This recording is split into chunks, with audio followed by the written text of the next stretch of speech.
Ladies and gentlemen, please welcome J.R. Brown.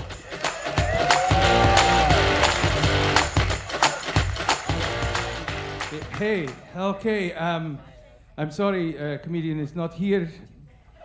I have come to fix HVAC. I was only fixing... Can we start this over? No, that's the name of my show, that's why, all right. Thank you so much for coming out. This Sarasota's my first time here ever, and love you. You guys are awesome. Great crowd. See? That's not going on the... Okay. Yeah, it's fucking hot. And you know, you usually say that, you're like, oh my God, it's hot here. Well, it's hot like in about the lower 48 right now. I live in Austin, and it's 108 degrees for 8 days in a row. 8 days, you know what I mean? That's fucking, this is sad when a Texan goes, it's 92. God damn, glad it cooled off. I'm never in the right place with weather. You know, I was in Edmonton, Alberta in February, where the temperature had dipped to 48 below. Now, I don't know if you know this, but Fahrenheit and Celsius give up at 40 below. So there's no way to judge it. The F&C just becomes fuck and cold. But not to them, man. They were like, oh, jacket weather. Oh, yeah. Yeah, every goddamn jacket I own weather. And I brought all three of my Texas windbreakers, right? I was layered. I step out of the airport like, oh man, this ain't gonna... Are you shitting me? I called a cab to a restaurant I could see. I had to get a parka. It was there for 2 weeks, so I'm walking around, and I got the biggest fucking parka they had. I look like Kenny from South Park walking around. I'm just a coat with legs. And these Canadians spot me walking down the sidewalk, so they decided to talk to me up that fur periscope that I have. They're like, hey man, first timer, eh? Welcome to Canada, buddy. And all they heard from that coat was, fuck.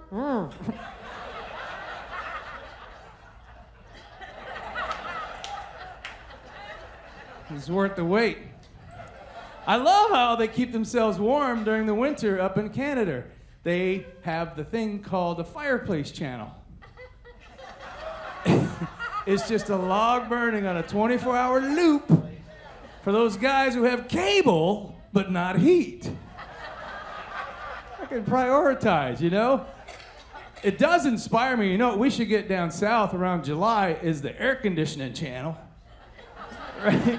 Just a window unit with a streamer flapping on a vent. You know there'd be rednecks in Ocala trying to turn up the volume on their TV, cool off the living room. Oh, man. Getting up to the speaker like, oh, goddamn. Oh. Woo, Jim Bob, get over by the subwoofer. I just like to say the word Jim Bob. I'm a wordplay comic. I'll tell you that right off the bat. I love wordplay, and most comics do. You know, you've heard the old phrase, a picture is worth 1,000 words. Absolutely, and that depends on your vocabulary. Right? If you just finished high school, otherwise that's just a picture or something. You're like, what? I don't know what it is, it's a picture. Word placement is important to me. Like I bought my wife a pair of socks, and on one sock it said, if you can read this, and another one, get me another glass of wine. Cute, on the right feet. But you got those flip-flop, it just looks like a command followed by an insult. She's got her feet splayed up on the coffee table, and she's just looking at me like, and I'm reading, bring me another glass of wine, if you can read. I love wordplay so much, I want to open my own restaurant. I'm going to rip off the Chipotle menu, and it's going to be philosophy-based, right? Everything about the place. I'm going to call it Aristotle. All right? Come on, I think there's a Nietzsche for it. I really do. Come on, man. Aristotle, home of the $10 taco Plato? Picture it, you're at a Socrates stadium, right? You get the Chomskys? You show up an hour early for that? Come on. Oh. I can't believe you're not going with me on this anymore. Don't be afraid to laugh. This is all, some of you look Confucius. I'm just saying. Question, do you think we're getting dumber by the decade? Do you? I'm afraid we are. I just looking around, so just signage in general. I didn't mean here. I didn't mean that. I didn't mean you people. Hey, you? What do you mean you people? I didn't mean that either. God damn it, what's coming out of my mouth? No, I didn't mean... Like my favorite old restaurant in my hometown, I'm not going to anymore. You know why? Because it says on the sign, under new management. Well, you just lost a customer. And guess what? I only mispronounced that. And I went in to correct or try to help, and I went up to the assistant manager. I think that's what it said. She had it abbreviated ass manger. I don't know. That's an important one, You see that, you have to say something, right? And all that came out of me was a Stewie from Family Guy. Oh, you're the ass manger.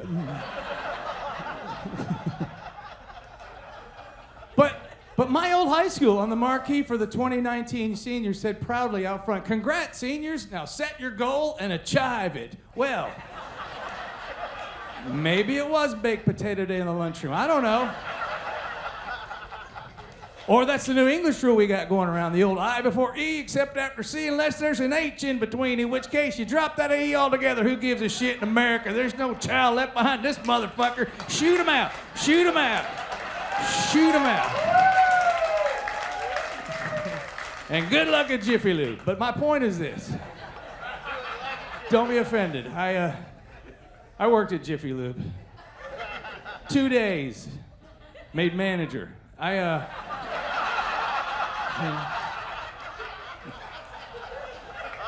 am not the brightest shed in the tool. I'll be honest with you.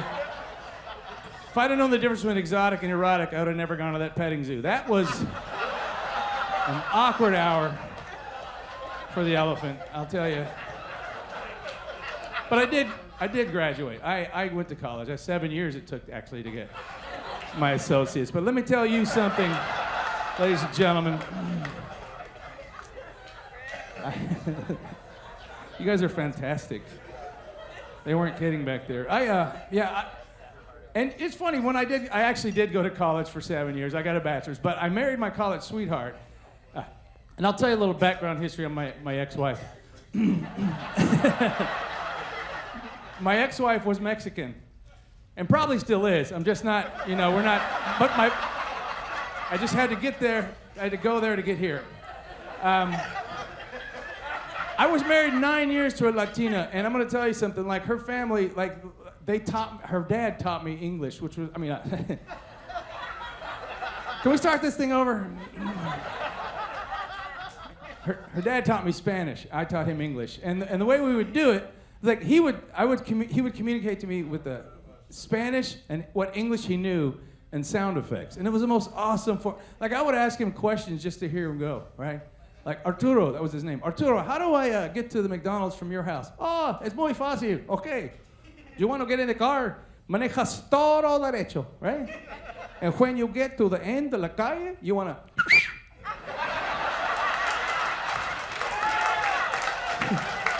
Never had to write that down.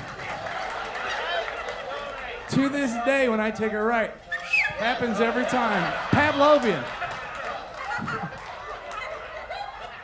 And he continues. And when you see the mailbox, you want to. So, click is left. All right. You're going to see the McDonald's, park the car, push. I go, what is it? I don't have hydraulics in my Corolla. What is that? And with all the whistling, I call him Arturo D2. Because I'm sorry, I'm very corny. I love being corny. It's pride and joy. My current wife doesn't like it, but yeah, my current wife, we've been together 20 years, so she's awesome. And she's 10 years younger than me. Oh, give it up one time, but yeah, around the house. Yeah, you know.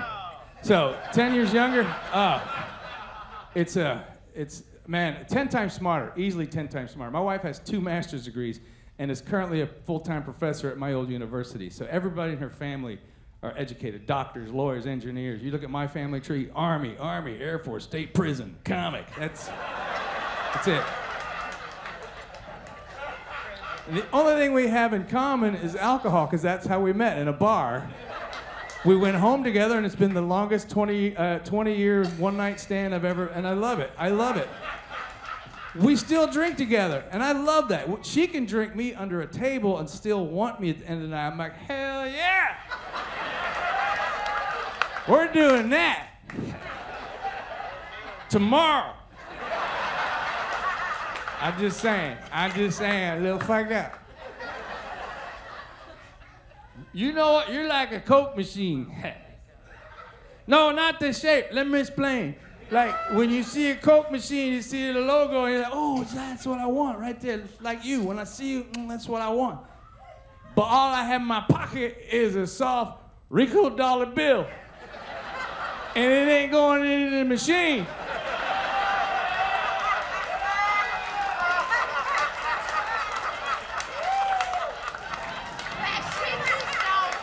Let's give it a try. You see? That's it. I'll fold it in half. It's a clean whiskey dick joke. That's what that is. I don't mean to be crude, but I grew up on crude. I think all of us kind of did. If we grew up in the 90s watching television commercials, everything they were doing was shoving shit down your throat in the name of sex. Do you remember? Gatorade started it with is it in you? Don't fucking kid yourself. That's what they meant by that. Is it in you? Think I'm kidding? Slim Jim. Eat me. Make 7. Up yours. Bubblegum. Blow me. These are all corn nut. Bust a nut. They took an oatmeal commercial off the air. Nobody understood. It starred Wilford Brimley. Fucking Grandpa Wilford steps off of a yellow school bus, walks through the snow, and walks up to the camera and asks a little too secretively, when's the last time you had something warm inside of you? Never.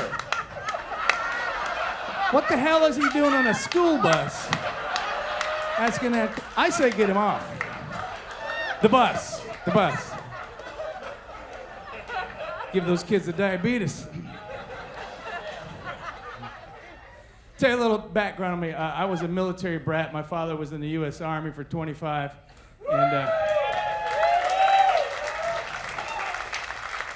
And he married a German woman, and then my mom found out, a little awkward for a while. No, my mom was old school German, like, This is a woman who taught herself English watching television on post when I was a kid. I could tell when we were kids because the things she would say to us, like, your father and I are going out tonight and we'll be back after these messages. You see? Can we go bowling? Yeah, you can go, but you better get your asses back in this house by 9. 8 Central.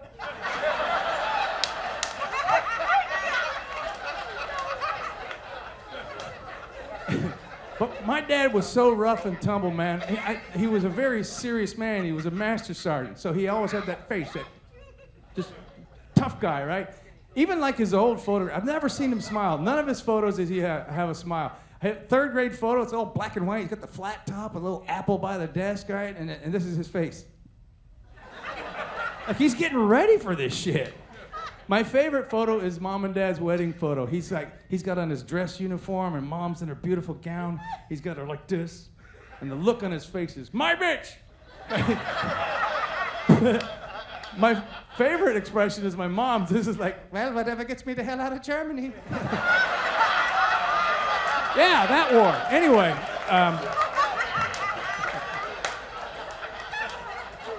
But what I loved about my parents is they didn't filter. They let me watch what I wanted to watch, listen to what I wanted to listen to, and make my own decisions. And I love that. You know?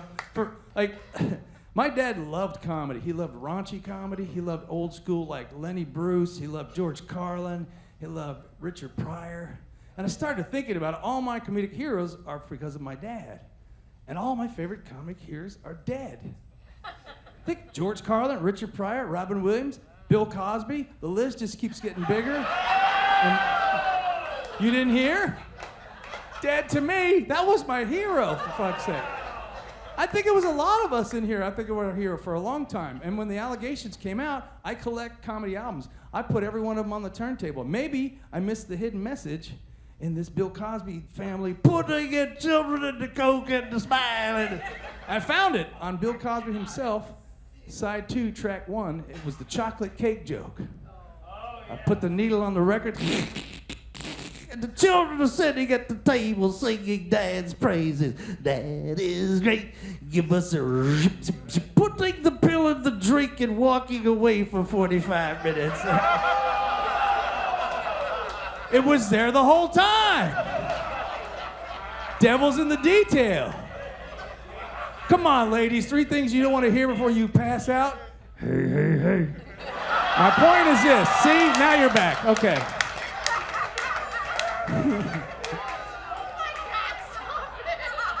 But the thing about those old school comedians, why I loved them so much, is they were so original. Nobody stole from each other. They had their own shit. Every time it was a new joke, it was on a a special the next week, or a whatever, like a show. But these days there's so many comedians you don't know where the jokes are, much less where they came from or who stole it, right? I say we should just start doing each other's material. Fuck it. I would love to, come on, cover comedy? I think it would be awesome. Nobody ever gives a cover band shit for doing somebody else's song. Why not? Why can't we do that? I would love to see the old guard do each other's, like George Carlin, my all-time favorite comedian. I would have loved to have seen him just do a Jeff Foxworthy bit in the middle of one of his shows. Here's one for you. If you own a home that's mobile and 14 cars that ain't, you might be a goddamn redneck. If the bowls in your kitchen match only because it says Cool Whip on the side, goddamn redneck.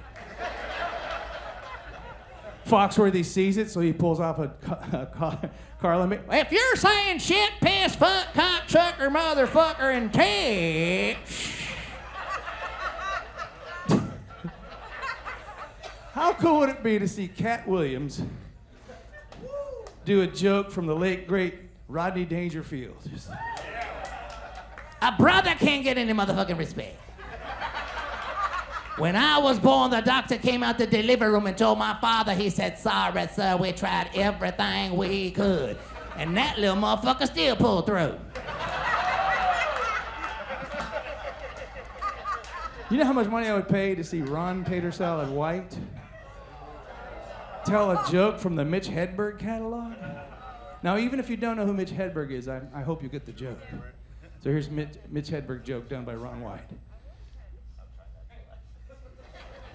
A friend of mine asked me if I wanted a frozen banana. I said no, but I'd like a regular banana later, so yes.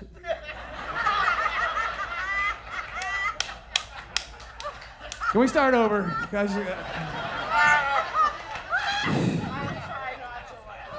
I brought a friend. Hold on.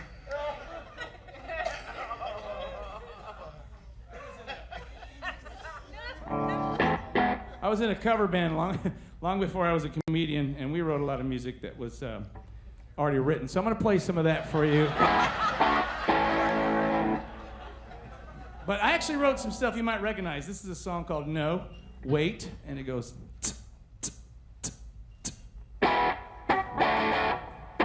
No, wait. Wait. Wait. The point I'm making is, let's work that out before you take it public. And it is generational. Don't kid your, man, my older brother would do the same thing with me, but his was called Oopsalon. He'd be like, check it out. Oopsalon. Oopsalon. Yeah. Oopsalon. No, wait. Oh, shit, fuck. And then it just turned into Tourette's. Fuck. Man, I'll bet it goes back to the first musicians ever. You know, can you imagine the Native American that wrote the war drum beat? There had to be a first version of that somewhere. Can you imagine being at that campfire when he came up? Guys, here's what we do. When white man comes over hill, attack on this beat. Wait. Aha! Ha-ha! Oops, hold on. No, that's stupid. Okay. Here we go. Why man he come, but we're gonna make him run when we that'll never be a hit. You know, during the pandemic, it was difficult for comedians because we didn't have a stage, so a lot of us would do shows from our rooms, you know, and we're doing Zoom comedy. And I don't know if you know how hard that is to do comedy, 50 muted tiny screens. Muted, yes, you're telling the joke and they're just... And you're the big screen, so all you're seeing is watching yourself do comedy. I felt like, with a guitar, I felt like the rat from Chuck E. Cheese in a bathroom mirror just...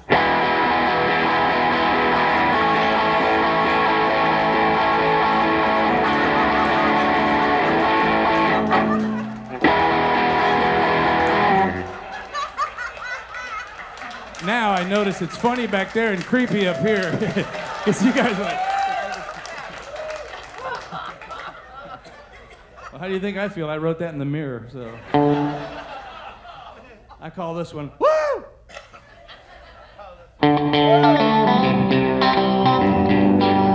See? I got it. 2 notes in. Somebody recognized. This is the most recognized song within 2 notes of any song I've ever heard. Just woo comes out of somebody every time. I know exactly who it is. Dude,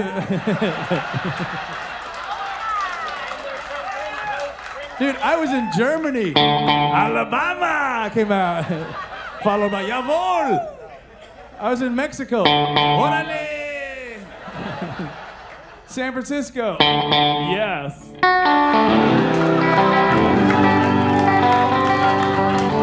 Big wheels keep on turning.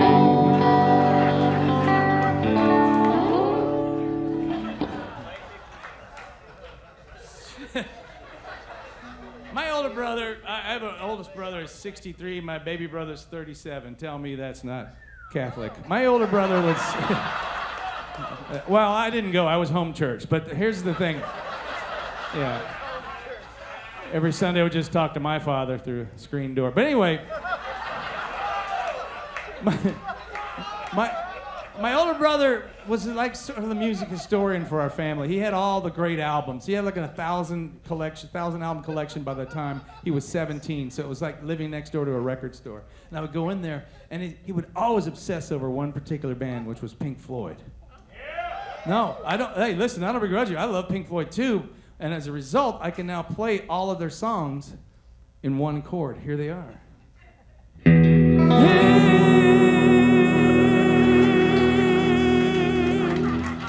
You hear it, don't you? That's the sad part.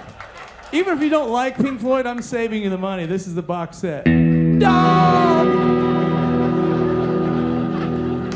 Tree! Brick! Hello. We're not even 1/3 of the way through. Machine! My favorite was the Animals. Or the one with the echo. We fall, we fall, we fall, we fall, we fall. I'm back, I'm back.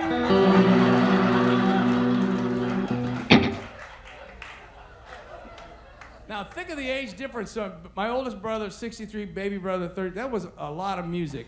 But Jason didn't want to hear what Andy listened to, which was classic rock, or what I listened to, which was punk and heavy metal. He found his own band. He was like, he was 15. He treated himself to Green Day's first album. Yeah, and he was so excited. He's like, this is the most original music ever. Ever is relative to your age, but let me show you how original it is.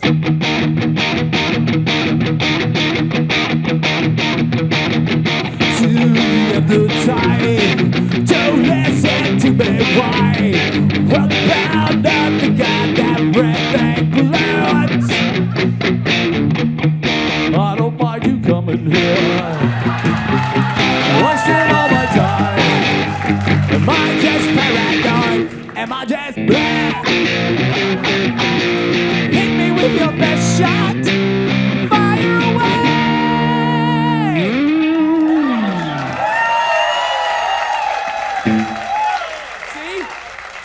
of you agree with me. Jason, he was like, nah, dude, coincidence.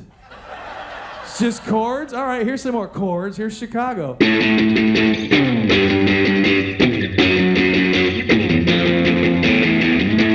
Sitting cross-legged on the floor. I'm having trouble trying to write my own shit. On my own, here we go, stealing someone else's song.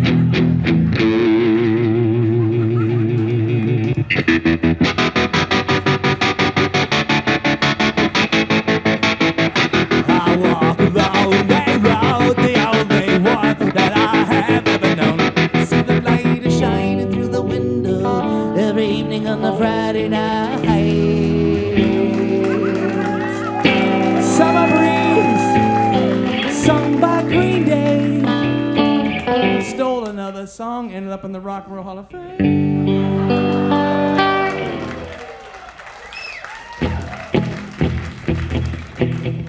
Some of you remember this song from the 90s. When I wake up, I wanna be the man who goes, I wanna be the man who goes along with you. You know what's so cool about this song? The lyrics. He walked 1,000 miles. Not just 500. That's the misnomer. It's a 500-mile. Fuck, he walked another 5. Hey, you wouldn't get that from kids today. You know, if they wrote this song today, well, I would walk 5 blocks for you, but that's the best that I can do. But to be the man who walked 5 blocks and then he took a fucking Uber home.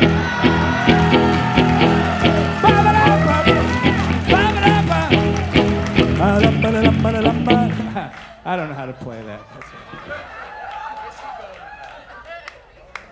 My wife says I ruin music for people. I know I ruin it for her. Some of you women know this song, the Gautier song. Boom, boom, boom, boom, boom, boom, boom. Yeah, you probably heard that Best Buy, right? Getting a new cord for your phone. I got to hear this on the way back from Best Buy. My wife's in the car. She's like, just listen and don't screw up the lyrics like you do everything I ever play. I already have another song of mine, but I'll try to keep my trap shut right there. You're just somebody that I used to know. I'm like, oh, I'm trying so hard. Season, don't fear the reaper. Go to the sun, the wind, and the rain. We can be like they are. 'Cause it's a song that they probably stole from Blue Oyster Cult, 1976.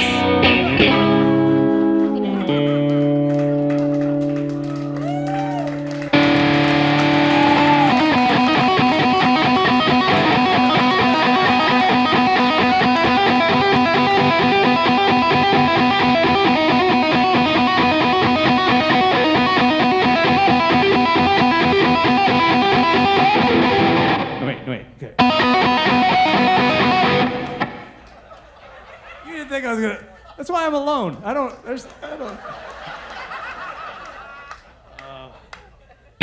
My wife and I, we go to a lot of my current. We go to.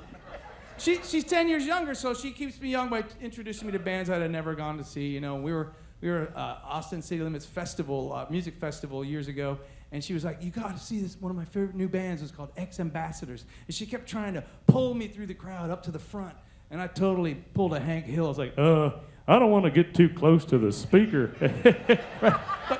But what was actually happening was her band was playing one of her favorite songs while 400 yards behind me was Metallica playing one of my favorite songs, and it was the same music, it was the same chord structure, and I'll share with you what I witnessed that.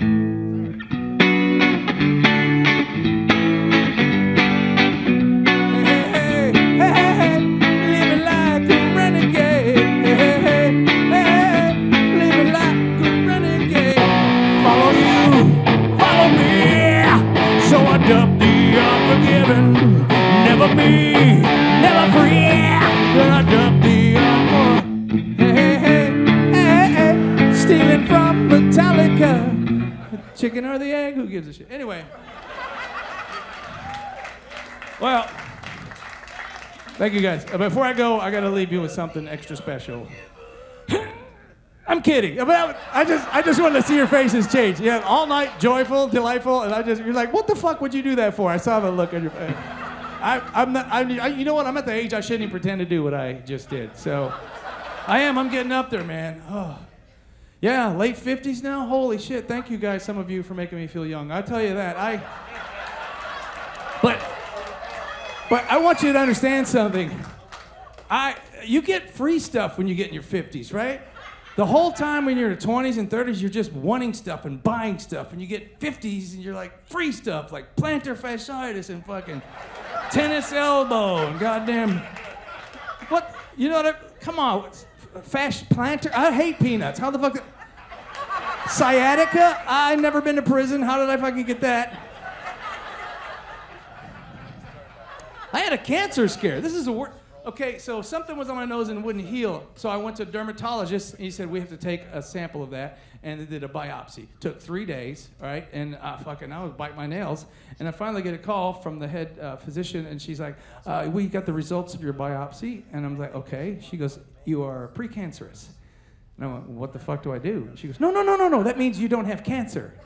I go, well, then just fucking say I don't have cancer. Who would...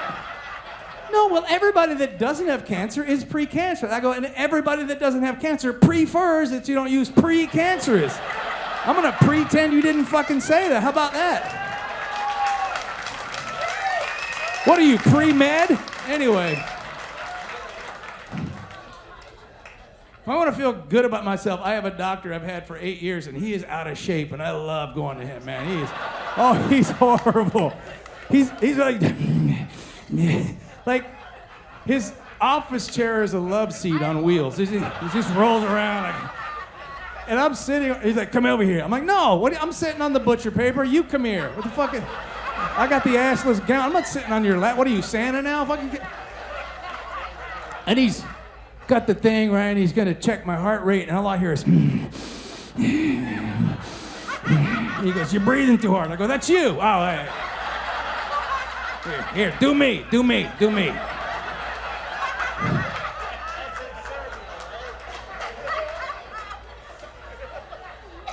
Well, I gotta go. This is my last.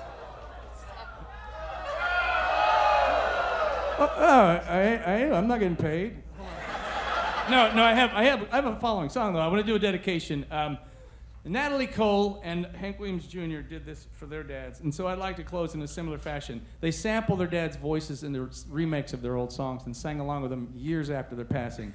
So, as a tribute to my father, I'd like to sample his voice into a song that I used to play in the garage.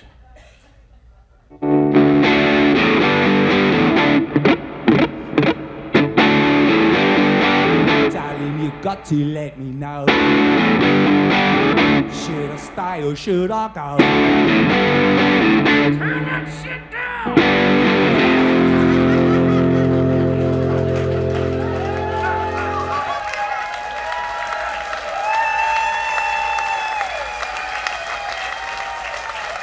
Thank you guys very much. Have a good night.